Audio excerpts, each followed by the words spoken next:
आप देख रहे हैं अल्फा डिफेंस हिंदी में आपका स्वागत है।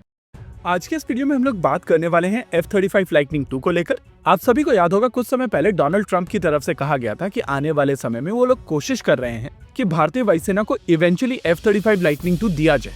इस स्टेटमेंट के तुरंत बाद विक्रम मिश्री की तरफ से ये भी कह दिया गया था कि भारत में किसी भी फाइटर जेट को अक्वायर करने का प्रोसेस एक लंबा प्रोसेस होता है और अभी तक भारतीय वायुसेना की तरफ से या भारत सरकार की तरफ से किसी भी तरीके का प्रोसेस शुरू नहीं किया गया।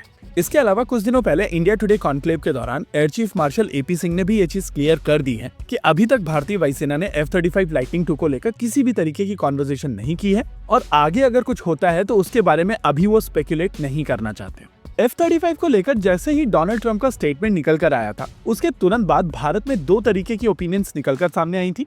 एक जो कह रहे थे कि यूएस के साथ में किसी भी तरीके के फाइटर जेट को लेकर डील नहीं करनी चाहिए क्योंकि यूएस एक रिलायबल सप्लायर नहीं है।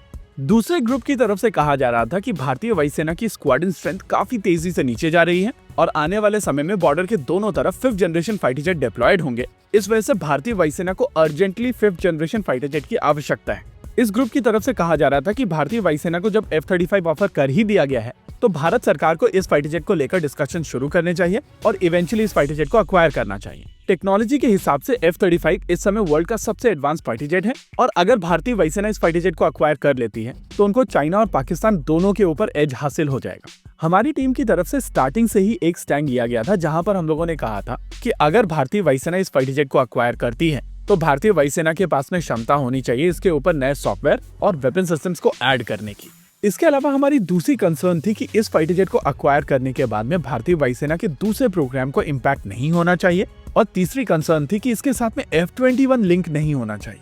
एनीवेज इन सभी चीजों के बीच में एक ग्रुप की तरफ से ये भी कहा जाता है कि यूएस के पास में एक किल स्विच है जिसका प्रयोग करके वो F-35 को जब चाहे तब डिसेबल कर सकते हैं और दूसरे ग्रुप की तरफ से इस क्लेम को लेकर हंसा जाता है। आइए समझने की कोशिश करते हैं कि क्या F-35 में किल स्विच है या नहीं और अगर किल स्विच नहीं है तो क्या यूएस के पास में F-35 बेचने के बाद में किसी भी तरीके का कंट्रोल नहीं रहता है।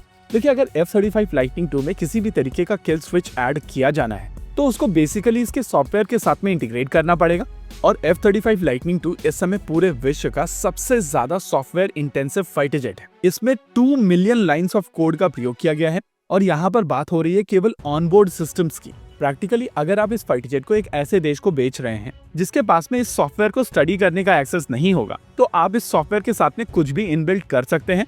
यानी कि अगर यूएस किल स्विच बिल्ड करना चाहे तो बिल्ड किया जा सकता है। लेकिन यहाँ पर जितने भी लोगों ने इस फाइटर जेट को अक्वायर किया है वो इस प्रोग्राम में पार्टनर रहे हैं और हर एक देश अपने हिसाब से सॉफ्टवेयर को इंटीग्रेट करता है और उनके पास में एक्सेस होता है इस सॉफ्टवेयर को समझने का, अपने हिसाब से मॉडिफाई करने का। इसी वजह से ये पॉसिबिलिटी बहुत कम है कि यहाँ पर एक किल स्विच इनबिल्ट कर दिया जाए और किसी को पता भी ना चले।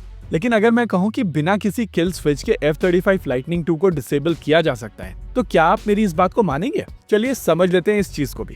देखिए F-35 लाइटनिंग 2 में जाने वाली टेक्नोलॉजी टॉप नॉच टेक्नोलॉजी है और इसी वजह से यूएस अपनी टेक्नोलॉजी को प्रोटेक्ट करना चाहता है। उनकी तरफ से जितने भी वेंडर्स को ये टेक्नोलॉजी ट्रांसफर की गई है उसमें से ज्यादातर LRUs को यूएस खुद बनाता है और क्रूशियल LRUs को एज अ ब्लैक बॉक्स बनाता है।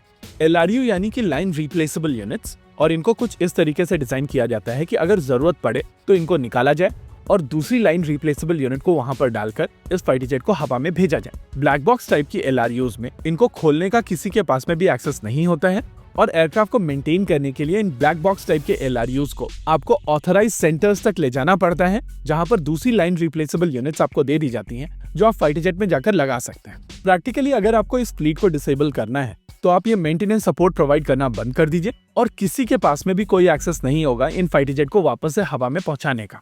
अच्छा, ये तो हुई F-35 लाइटनिंग 2 को लेकर बात। F-35 लाइटनिंग 2 एक हाईटेक एयरक्राफ्ट है, इसकी टेक्नोलॉजी को काफी ज्यादा गार्ड किया जाता है। लेकिन अगर आप लेगेसी फाइटर जेट्स की भी बात करें जैसे कि F-16 तो हम लोगों ने पाकिस्तान के केस में देखा है कि उनको स्पेयर प्रोवाइड करना बंद कर दिया जाता है और सडनली उनकी पूरी फ्लीट की इफेक्टिवनेस कम हो जाती है। इसके अलावा जब भी भारत के ऊपर प्रेशर बनाना होता है तो इनके स्पेयर पार्ट्स वापस शुरू कर दिए जाते हैं और ये गेम चलता रहता है।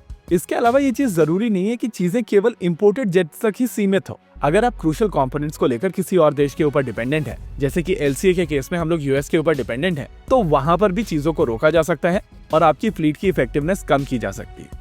होप यहाँ पर चीजें क्लियर हुई होंगी और केवल F-35 ही नहीं बाकी सभी फाइटर जेट्स को लेकर जिस तरीके की पिक्चर प्रेजेंट की जाती है उसको लेकर आपको बेहतर क्लैरिटी मिली होगी। इसी के साथ आज के इस वीडियो में रखते हैं केवल इतना ही। वीडियो को अंत तक देखने के लिए धन्यवाद। देखते रहिए अल्फा डिफेंस। जय हिंद।